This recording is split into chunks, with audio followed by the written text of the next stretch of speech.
First of all, I love details, and you can't have, even though you'd want to have too many details in a play, it's not possible, or well, if you want to write them in the play, then at least the director will throw them away.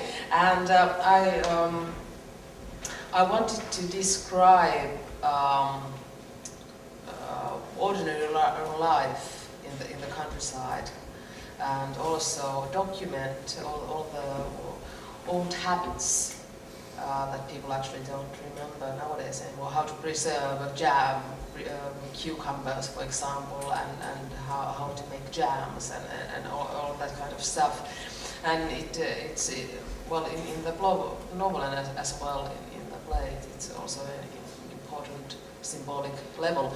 But I love details, and so I wanted to have them as much as possible, and that's one reason.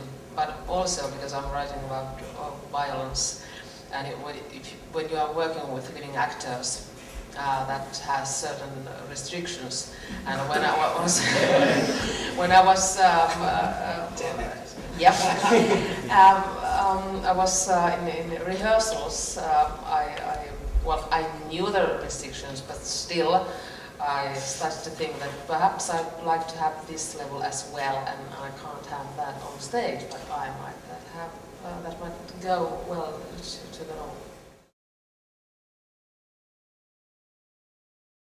The interesting difference, perhaps, is that when I compare the reception in other Nordic countries, Sweden, Norway, and Denmark,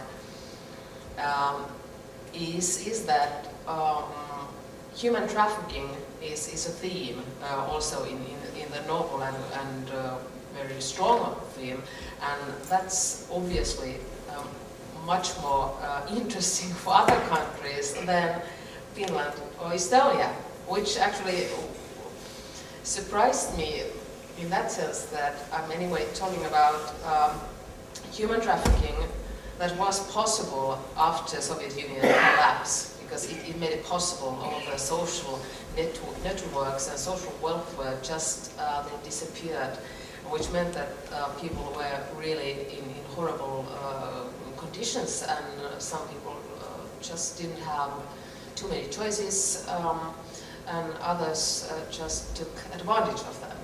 And there was no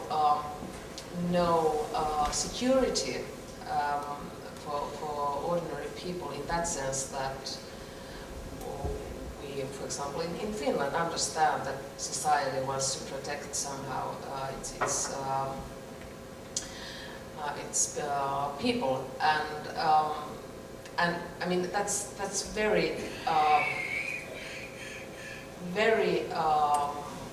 big problem in Eastern European countries at the moment, and well, Finland it's a transit country, and it's also a problem that really is big in Estonia. And the funny thing is that those countries exactly were those that were not interested in that theme in the novel at all, and others have been much more, as well as those reviews that have come out in the United States have also been more interested in human trafficking than Finland ever.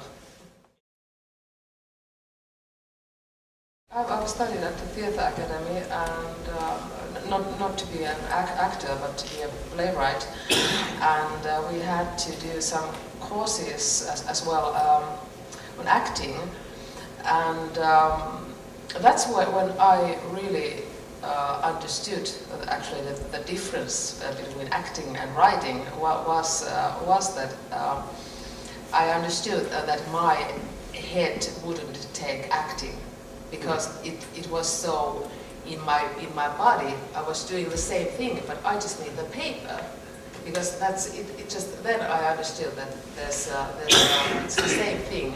I just need the paper. And also there's a Finnish actor who said that actor is a person who's the one that says I or myself. That is something that is just moving. Actually, it's a person with moving myself. And I guess that's something that writer might be as well. So if you're looking at this from kind of exploring the same questions, but from the writer's consideration of the reader's point of view, and looking in your novel, there are such big shifts in tone, you know, in between the different time periods and what's happening in the book. You spoke yourself about some parts are violent and kind of harsh, and others are love stories. Do you think, like in a long written work like a novel, that's really important to shift tones, almost like different movements in a symphony or something, just to kind of make it work for the reader better that way?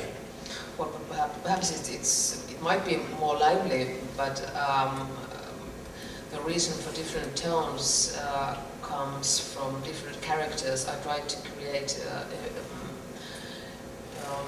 I want every character to have their own voice, and their voices just happen to be different. Mm.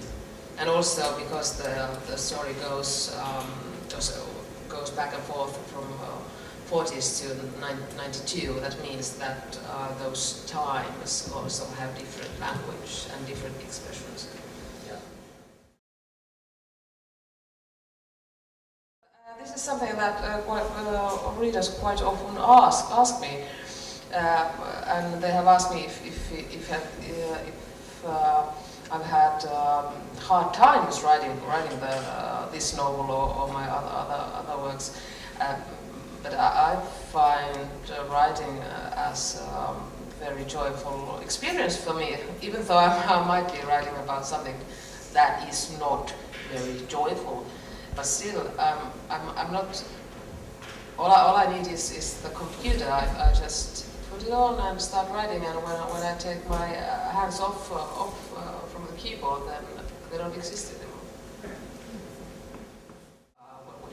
The funny thing is that nobody is expecting a writer to be a murderer, even though a writer is writing about murders. But when you're talking about some other subjects, then quite often readers think that they are your own experiences.